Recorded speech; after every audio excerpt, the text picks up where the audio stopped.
ازيكم عاملين ايه؟ يا رب تكونوا بخير. معاكم آية من قناة مملكة ميكي. النهاردة بإذن الله هقدم لكم أكلة. يعني أنا بصراحة يعني ما كنتش حابة ان انا اطلع اعملها اصورها معاكم يعني. بس وانا بعمل في الوصفة بتاعتي وبجهز فيها، قلت طب ليه ما اطلع اصورها، واللي عايز يتكلم يتكلم واللي عنده كلمة يقولها عادي. انا هتقبل الكلام منكم عادي خالص.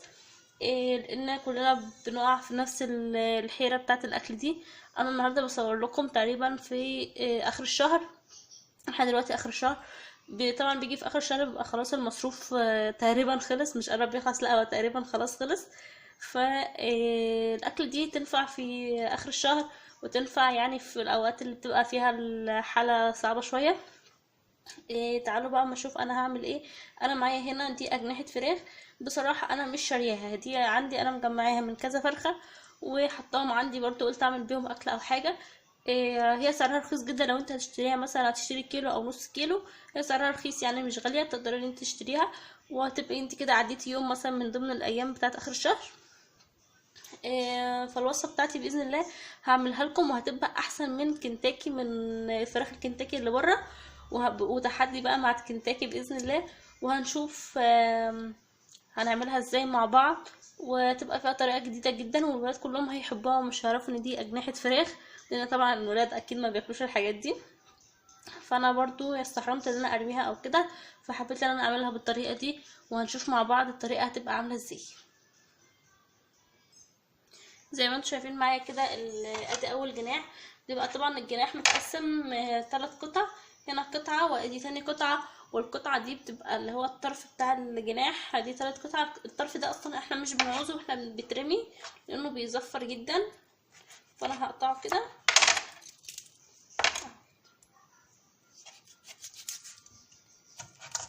بالشكل ده كده، وهيتقطع وهنرميه، مش عاوزينه. عندي بقى كده الجناح نصين 2، هقسمه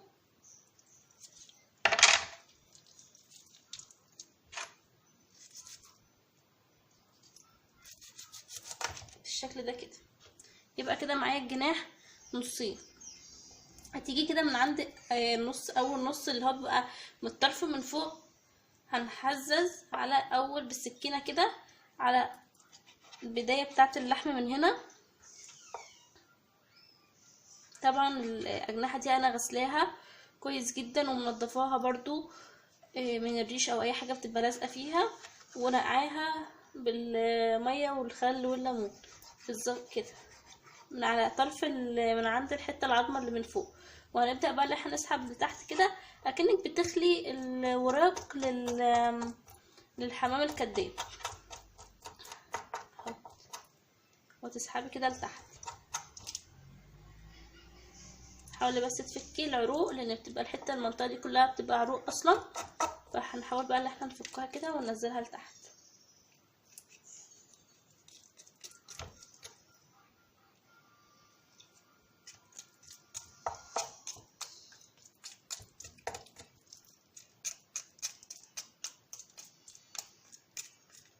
يا رب تبقى الطريقه باينه قدامكم وعارفين انا بعمل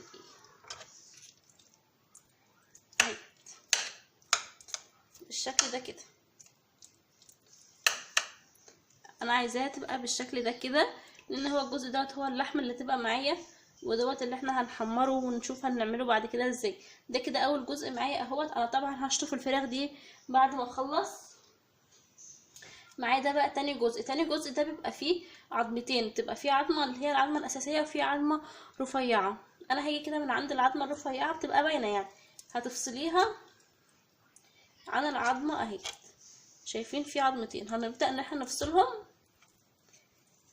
عن العظمه التانية.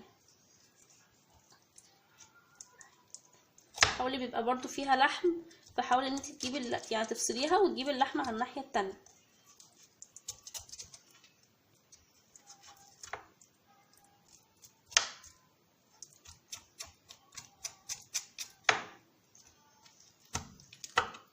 بالشكل ده كده اهي.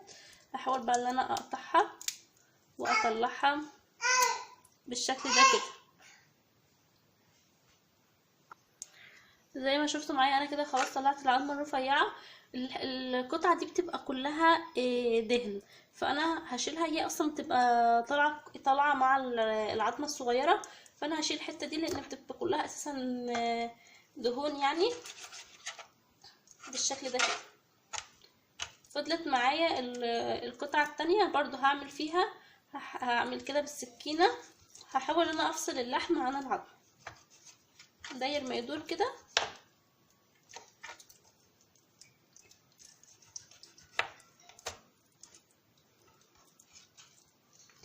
وهبدأ برضو اللي انا اخليها من العظمة زي ما عملت في العظمة اللي فاتت.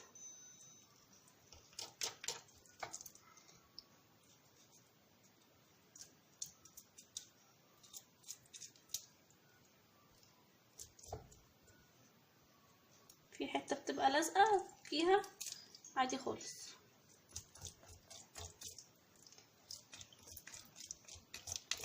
بالشكل ده كده.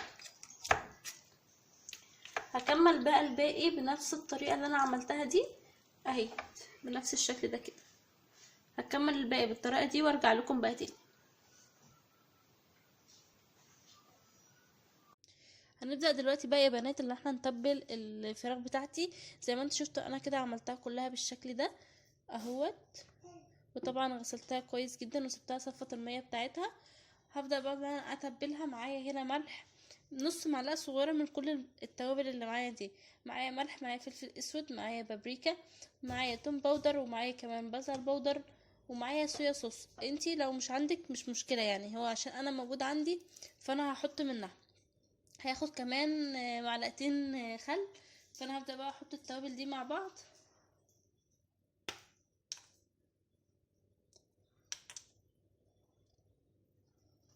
التوابل دي برضو احنا هنحطها تاني مع ال الدقيق والبقسماط اللي احنا هنتبل بيه. حطيت لكم تاني. زي ما انتوا عارفين ان البصل بيحجر كده وبيكتل اهو. اتحطيت كده برضو معلقة صغيرة تقريبا. هحط دلوقتي الصويا صوص بتاعتي، هاخد منها يعني تقريبا برضو معلقة. زي ما قلت لك انت مش عندك خلاص ما تضيفوش، بس كده. هحط كمان ربع معلقتين كبار خل. بس كده.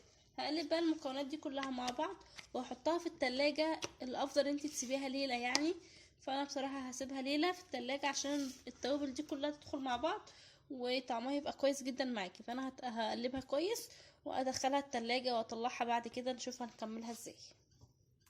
معاكم اهية الأجنحة بعد ما سبتها تقريبا ليلة في التلاجة. معايا هنا دقيق وحط عليه نشا.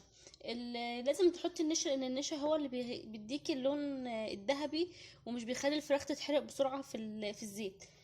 مقدار النشا يعني مثلا انتي لو حاطة كوباية دقيق حطي ربعها نشا، يعني المقدار بتاع النشا بيبقى ربع اللي انتي حطاه، ربع الدقيق. فانا هقلبهم على بعض. انا حاطه الدقيق والنشا كده مع بعض اهمت.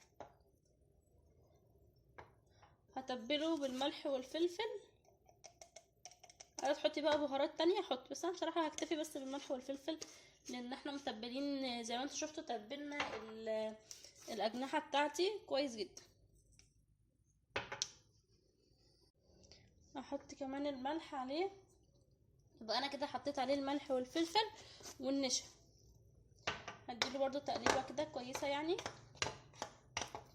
بالطريقه دي كده، بحيث ان كل المكونات تدخل في بعضها. هحط دلوقتي على الخليط ده بيضه. بسم الله اهو. هحط كمان عليه لبن. انت تقدري ممكن تحطي ميه براحتك، انا هحط له لبن عشان تبقى القيمه الغذائيه بتاعته عاليه شويه. وهبدا بقى اللي انا اعجن فيه. انا عايزاه يبقى خليط زي خليط الكيكه، يبقى خليط سائل كده زي الكيكه. فانا هقلبهم كويس جدا وارجع لكم بعد كده. معايا الخليط بتاعي اهوت. انا عايزاه يبقى بالقوام ده كده زي ما انتم شايفين بالشكل ده. عايزاه يبقى يعني لا سائل قوي ولا تقيل. معايا هنا كمان البقسماط بتاعي او البقسماط دوت كريسبي. تقدري ان انت تجيبيه من اي عطار، هو بيبقى خشن شويه مش ناعم. ممكن تستعملي الناعم عادي جدا. ممكن تجيبي عيش مثلا، لو عندك عيش فيه ممكن تحمصيه وتطحنيه كده. لو عندك كورن فليكس ممكن تستعمليه. فعادي بالنسبه لك، ممكن تستعملي اي حاجه. هجيب بقى معايا الفراخ بتاعتي بالشكل ده كده اهيت. بعد ما سبتها الليله في التلاجة، هبدا ان انا احطها في الخليط السائل ده اللي معايا بالشكل ده. هحاول ان انا اصفيها برضو كويس من الخليط، وهحطها معايا هنا في البقسماط الكريسبي اللي معايا ده. البقسماط ده يبقى حلوة جدا على فكرة، بيبقى بيخلي الفراخ بتاعتك زي شبه الفراخ بتاعت الكنتاكي اللي بنجيبها من بره. حاولي انتي تحطيها كده من كل ناحية وتحطيها كويس جدا